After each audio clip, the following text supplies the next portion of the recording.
A lot of people are like, you hunt open country a lot. Like, how do you, like, their train's not set up to get in close.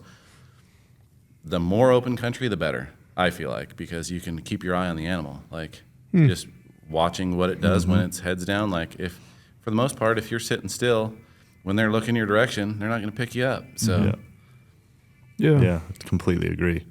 So go slow, but be calculated in it. Yep. Yeah. I mean, I'll go as slow as it takes.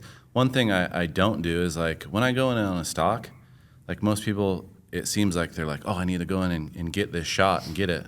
It's like most of the time, it's like an all-day deal. It's like it can be 3 hours or it can be 9 hours. Like I just do whatever it takes. Like I just don't cut any corners. Like if it, you got to sit out in the baking sun. You push to 95% and let the last 5% happen by itself. That's it. It's like, why I've went through the effort to find this buck. He's bedded. I know where he's at. Why would I rush in there and screw it up? Like now's the time to like be calculated and kill that thing. Like my confidence at that last little bit is like, especially the more and more you do it, is just like, this buck's dead. There's no way. Do you let yourself think like that?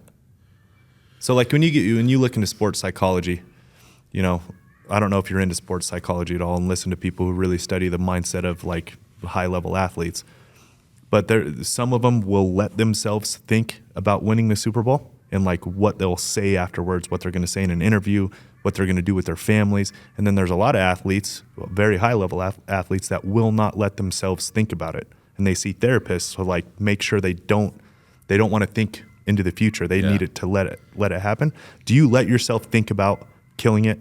I'm a visualizer. What you're going to do? I lay in bed at night and think of sneaking in on a buck and watching the perfect arrow flight, little flicker in the sun, hitting that buck, kicks. I'm talking like, the daydream I get. Fantasize about it, like the daydream I get, but being in the actual moment itself. No, I go into kill mode. It's just, and you don't let yourself think about the future. I don't even think. I just do.